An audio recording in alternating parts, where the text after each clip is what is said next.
Welcome to e-learning platform of Karisharo Vishwavidhyalaya. Today we are going to start example number 1 in unit 5 piecemeal distribution of cash. तो सबसे पहले हमें step 1 find out करना है capital factor. उसके लिए हम स्टेटमेंट प्रिपेयर कर देंगे और लिख देंगे पर्टिकुलर्स नील, नितिन एंड मुकेश तीनों पार्टनर्स के नाम लिखना है। उसके बाद हमें बैलेंस शीट में जो कैपिटल दिया गया है वो मैं यहाँ पे लिख दूंगा। तो मुझे बैलेंस शीट में कैपिटल दिया गया है, नील का कैपिटल है 1,05,000, नितिन का कैपिटल है 1,05,000 एंड मुकेश का कैपिटल मुझे दिया गया है 41,250 रुपीज़। उसमें मैं रिजर्व्स ऐड करूँगा।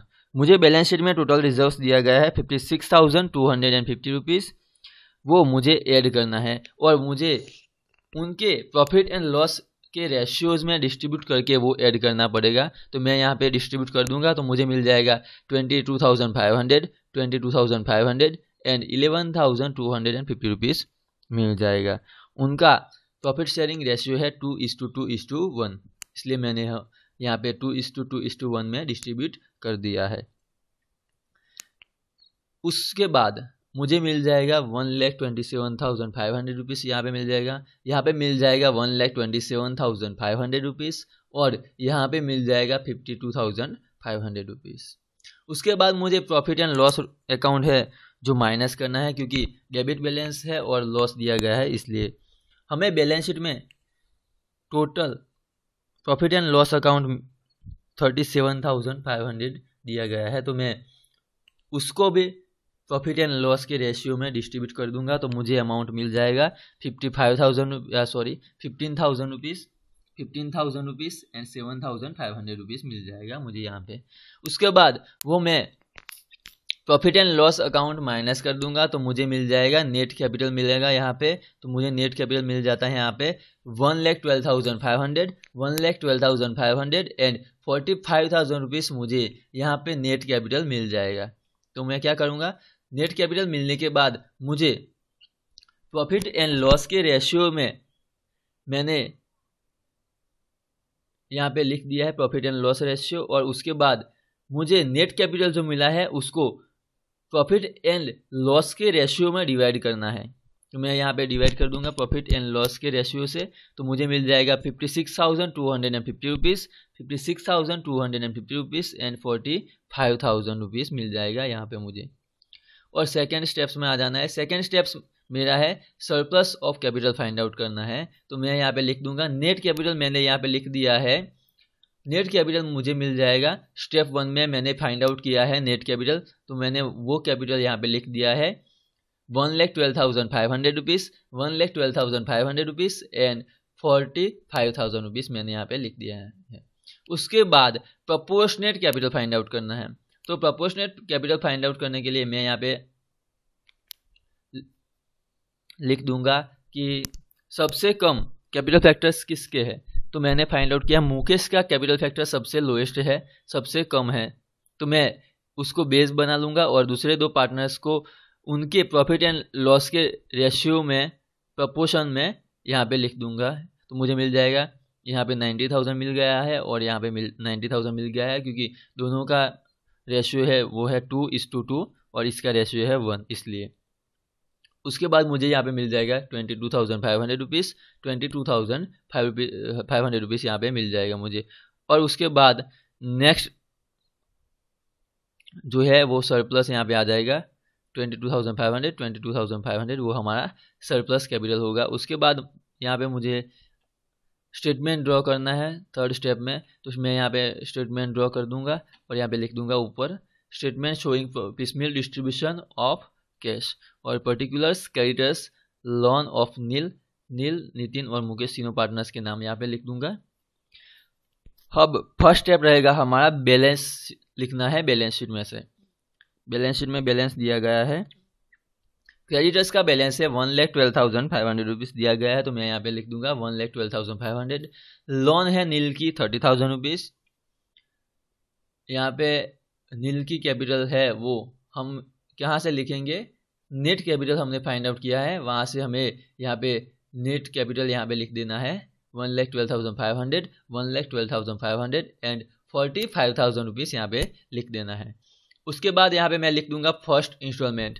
फर्स्ट इंस्टॉलमेंट मुझे बैलेंस शीट में फर्स्ट इंस्टॉलमेंट एग्जाम्पल में दिया गया है मुझे 67,500 रुपीज़, और उसमें मुझे कैश ऐड करना पड़ेगा। तो कैश हमारा कितना है बैलेंस शीट में?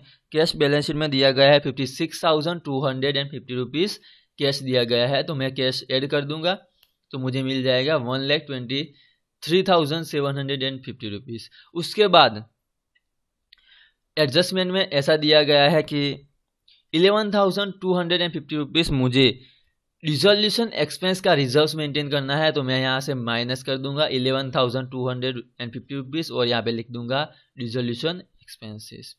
उसके बाद क्या करना है, यहाँ पे 1,12,500 यहाँ पे है, तो मुझे यहाँ पे 1,12,500 मिल जाता है। तो मैं यहाँ पे 1,12,500 और उसमें से माइनस कर दूंगा 1,12,500 रुपीज़ और यहाँ पे लिख दूंगा क्रेडिटर्स के पैसे मुझे फर्स्ट पेड करने हैं। तो मैं क्रेडिटर्स को पहले पेमेंट कर दूंगा, तो यहाँ पे मुझे मिल जाएगा डीएस, और मैंने यहाँ पे लिख दिया है 1,12,500 रुपीज़, और यहाँ पे मुझे मिल जाएगा 30,000, 1,10,500, 1,12,500 एंड 45,000 मिल जाएगा। अब सेकंड इंस्टॉलमेंट पे आ जाना है। सेकंड इंस्टॉलमेंट मुझे बैलेंस शीट में एडजस्टमेंट में दिया गया है 1,50,000 रुपीज़। उसमें से मुझे किसको पैसे पेड करना है? लोन पेड करना है। नील हमारा पार्टनर से जो उसने लोन दिया था वो हमें पेड करना है। उसका लोन की अमाउंट है 30,000, तो मैं 30,000 यहाँ पे लिख दूंगा और बाद में मैं यहाँ पे 30,000 पेड कर दूंगा। तो मुझे यहाँ पे मिल जाएगा 1,20,000 रुपीज़। यहाँ पे मुझे मिल जाएगा 1,12,500, यहाँ पे 1,12,500 एंड यहाँ पे मिल जाएगा 45,000 रुपीज़। अब मुझे सरप्लस अमाउंट पेड करना है। तो हमने सरप्लस अमाउंट फाइंड आउट किया था कि नील और नितिन है, दोनों पार्टनर्स की सरप्लस अमाउंट है 22,500। तो मैं वो 22,500 यहाँ पे पेड कर दूंगा।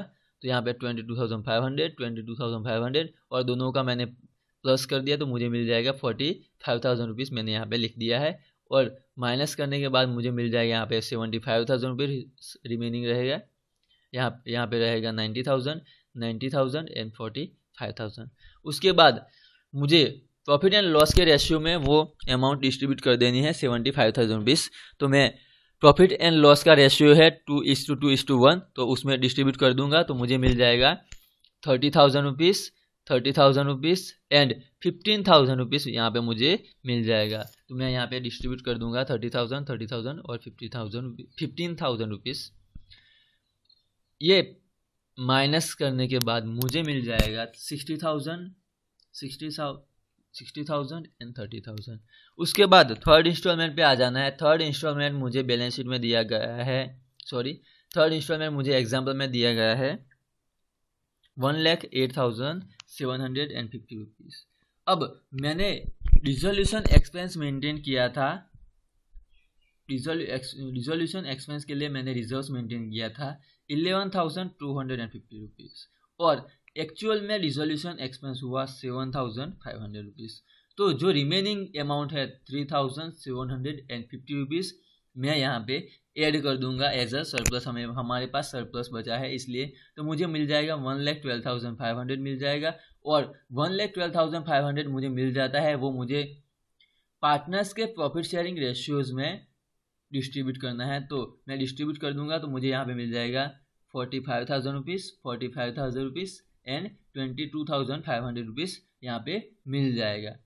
वो अमाउंट हम माइनस कर देंगे यहाँ से, तो हमें मिल जाएगा 15,000 रुपीज़ यहाँ पे भी 15,000 रुपीज़ मिल जाएगा, और यहाँ पे मिल जाएगा 7,500 रुपीज़ यहाँ पे मिल जाएगा, जो हमारे लिए रियलाइजेशन लॉस है। इसलिए मैं यहाँ पे लिख दूंगा रियलाइजेशन लॉस। Thank you.